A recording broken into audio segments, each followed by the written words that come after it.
Hello, my name is Abigail Todd, and this is a presentation for my cultural immersion project for Colorado Christian University's Counselor in Education and Supervision program.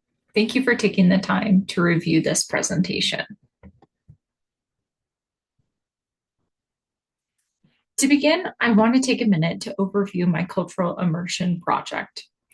The focal group for my project was male youth who have committed criminal offenses.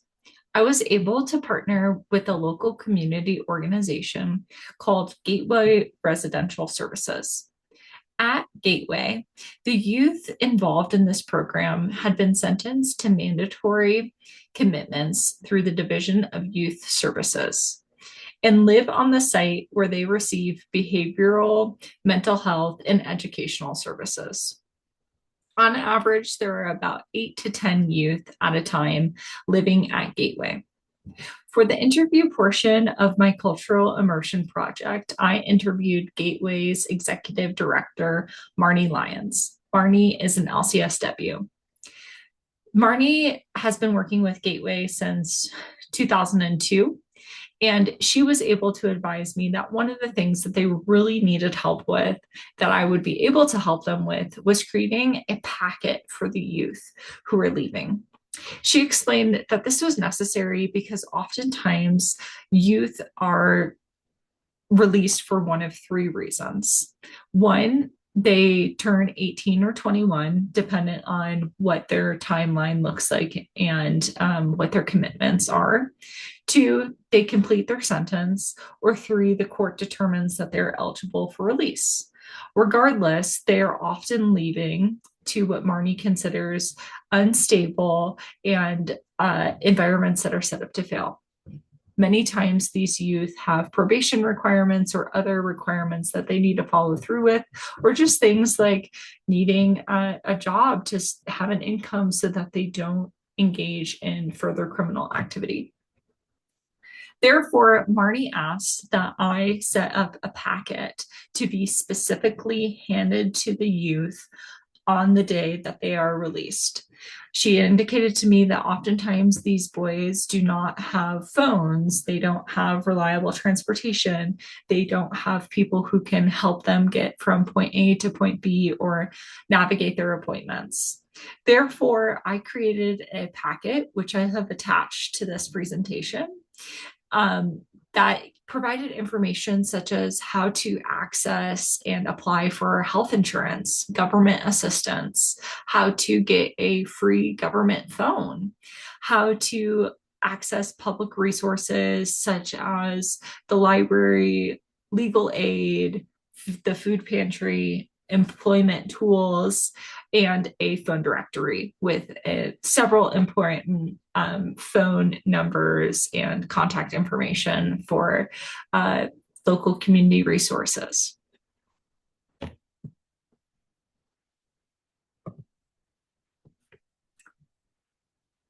I talked a little bit about what the cultural advocacy immersion experience was like for me, but I want to speak further to my reflection.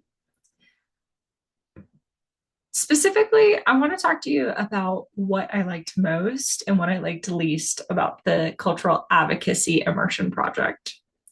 Beginning with what I liked most. I have a wide variety of volunteer history, from volunteering at nursing homes and working with youth for the Special Olympics. Regardless of what that volunteer history looked like, it was often in person and a very tangible, physical form of volunteering.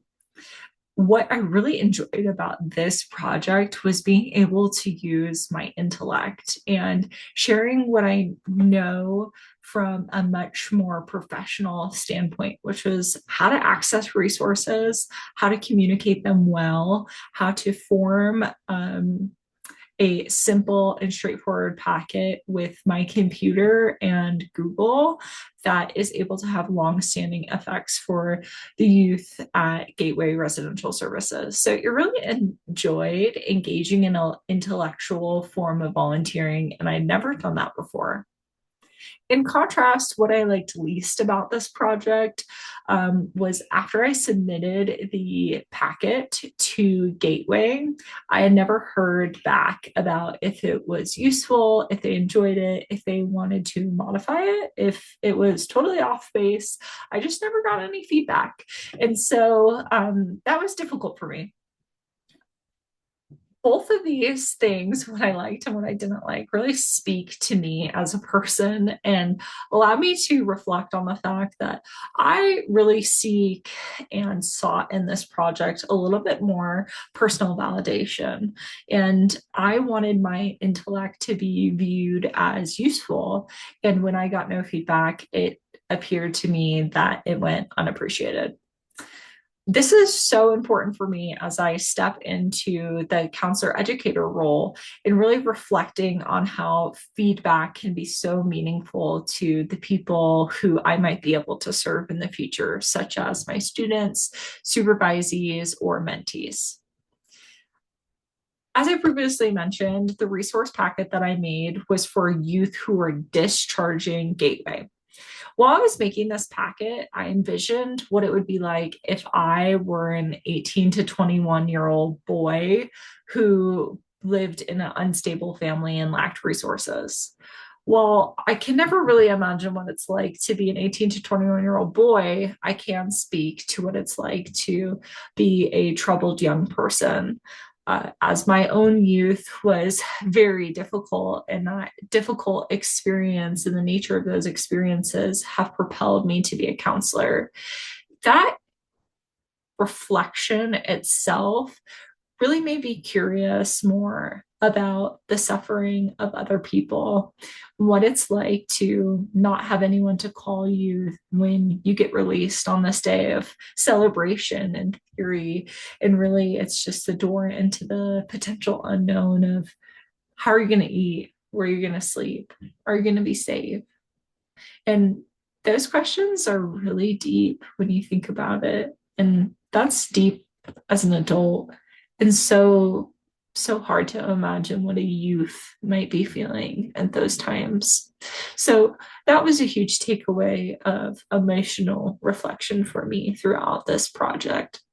And I'm going to continue to think about that as I interact with youth who are going through troubling situations, what it's like to be in their shoes and to continue to grow my sense of empathy and that capacity, as well as speak about it with my other professional colleagues and friends within the counseling world. My advocacy project in this way was very direct and tangible. It was something physical that the youth will have when they leave. However, as it relates to future advocacy with this population, I want to take a bit more of a spiritual approach and using a scriptural based prayer to advocate for those who are troubled, like the youth that are in Gateway or other youth throughout the world. The Bible reflects on this profoundly in the scripture that is on this slide from Ephesians chapter 6, verses 10 through 18, in the story about the armor of God. I'm not going to read it all for you, but it really focuses on asking with strong prayer for God to do good deeds in this world.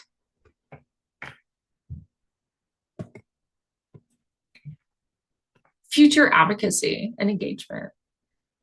Engagement and enrollment in professional organizations, conferences, and literature that supports multicultural advocacy is essential to continuing to grow my professional advocacy in the area of multiculturalism. For example, one of the conference proposals that I had submitted already this year to the Peace Conference, unfortunately, this one did not get accepted, but it shows my attempt of continuously being focused on this topic was related to implicit and explicit bias, and specifically doing a training at a conference related to exploring implicit bias for counselors so they can become more aware of themselves and how this bias impacts their ability to engage with their multicultural clients. Additionally, I want to think about expanding and growing my multicultural competency so that I am a sound um, practitioner for multicultural clients.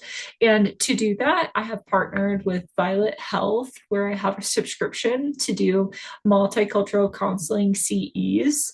And it is a platform that has several virtual areas of curriculum in which you can self-select and take self-paced courses. So I've done that, and I plan to continue to do that for at least the rest of this year and see how that goes. But that's definitely the area of multicultural awareness and advocacy that I anticipate continuing.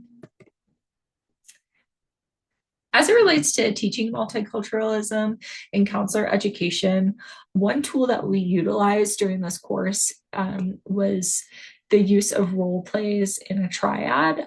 I absolutely loved this exercise. I thought it was so essential to have both the supervisor role and the counselor role. And I know I said both, but I also thought it was really important to engage in the client role.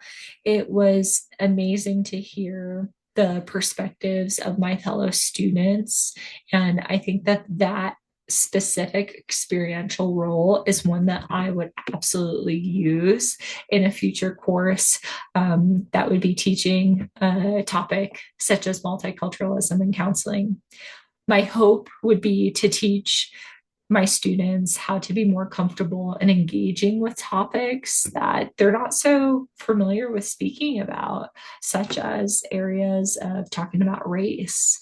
Instead of that being a taboo topic, I would love to open the door for that to be an area of comfort. And so we're working against color blindness and working towards being curious and inclusive and valuing the experiences of other people, especially experiences that we're not familiar with.